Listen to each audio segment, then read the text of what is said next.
Bismillahirrahmanirrahim. Assalamualaikum warahmatullahi wabarakatuh. Sebelumnya perkenalkan, nama saya Muhammad Ibriza Maknuni, NIM 19660070 dari kelas B Studio 2. Pada kesempatan kali ini, saya akan mempresentasikan hasil pekerjaan saya mengenai proyek rumah tinggal 2 lantai, mata kuliah Desain Arsitektur Islami 3. Adapun isu dasar yang melatar belakangi perancangan kali ini adalah keinginan klien untuk memiliki rumah dengan konsep hub, kemudian keinginan klien memiliki rumah dengan konsep back to nature, green architecture, dan rumah yang terbuka namun privasi pengguna masih bisa terjaga. Sehingga atas dasar isu tersebut, konsep dasar dan tagline yang saya ambil adalah The Bonding House. Bonding artinya adalah ikatan atau hubungan terikat. Jadi The Bonding adalah sebuah konsep yang digunakan untuk menghubungkan suatu sifat yang dualistik menjadi suatu konsep yang terintegrasi sehingga pretensi untuk mengeksploitasi site bisa diminimalkan. Konsep dasar ini saya breakdown ke dalam 4 main idea. Yang pertama yaitu adaptation, kedua optimalisasi sensoris, ketiga green architecture, dan keempat adalah zoning. Adapun konsep tapak pada perancangan kali ini menghasilkan output berupa akses masuk.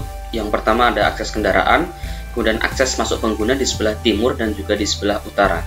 Kemudian di dalam ruangan interior terdapat juga inner court sebagai pengatur suasana, dan juga pada bagian timur side ada pemunduran atau retreat dari pagar yang mana area di depannya diinvestasikan untuk area hijau. Kemudian konsep ruang pada perancangan kali ini menghasilkan output beberapa bagian di dalam interiornya adaptasi iklim sekitar seperti pada ruang sholat yang mana berhadapan langsung dengan sinar matahari sehingga merespon dengan penggunaan material-material roster yang bisa mengurangi intensitas cahaya yang masuk ke dalam ruangan. Kemudian penggunaan bata merah di ruang tamu dan juga penggunaan sliding glass door dan folding glass door di ruang dapur, ruang keluarga, dan ruang makan sebagai respon dari keterbukaan dan integrasi. Kemudian konsep bentuk yang dihasilkan dari proses analisis yaitu menggunakan bentuk dasar yang berasal dari block plan. Kemudian pada bagian atapnya yang mana mengadaptasi dari konteks lingkungan sekitar dengan penggunaan atap pelana dan permainan atap miring.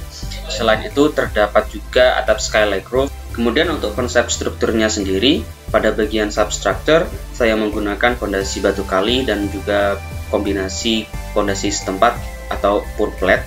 Kemudian di mid structure menggunakan bata merah dan juga bata putih, dan juga pada upstructure terdapat material dak beton dan juga penggunaan rangka atap miring yang berasal dari baja ringan.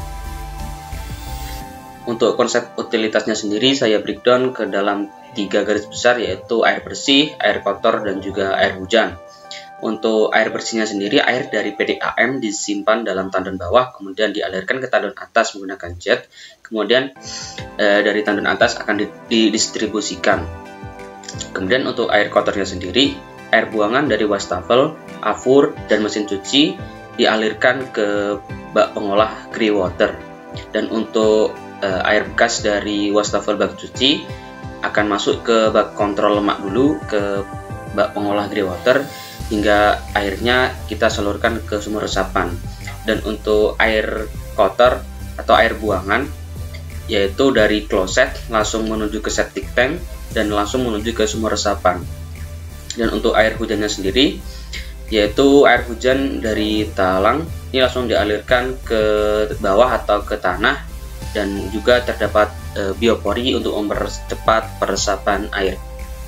Berikut adalah gambar dari site plan, yang mana bisa kita lihat bahwa area sekitar site masih terbilang cukup asri dengan tidak adanya bangunan sama sekali, hanya berupa area coupling dan beberapa pepohonan di bagian timur dan juga di bagian utaranya terdapat persawahan atau juga kebun tebu.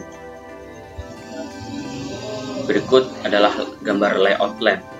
Berikut adalah gambar denah lantai 1 dan denah lantai 2. Pada denah lantai 1, ini adalah zona-zona publik dan semi-publik karena terdapat beberapa ruang seperti carport, kemudian ruang tamu, working room, kamar tidur tamu, dan ruang sholat tamu. Kemudian di lantai 2 lebih dikhususkan kepada zona-zona yang privat, maka memiliki beberapa ruang yang bersifat privat seperti kamar tidur, kamar mandi, dan juga ruang sholat dan ruang keluarga. Berikut adalah gambar tampak depan dan tampak samping. Karena klien menginginkan rumah dengan konsep hook, maka pada tampak depan ini adalah fasad yang menghadap timur, dan pada tampak samping ini adalah fasad yang menghadap utara. Pada tampak depan menggunakan material roster dan juga bata merah sebagai focal point. Kemudian di tampak samping terdapat balkon di depannya sebagai respon dari kondisi alam yang masih asri, sehingga bisa digunakan oleh pengguna sebagai spot untuk menikmati pemandangan. Dan berikut adalah gambar potongan depan dan potongan samping yang menjelaskan terkait ukuran, struktur, dan juga material konstruksinya.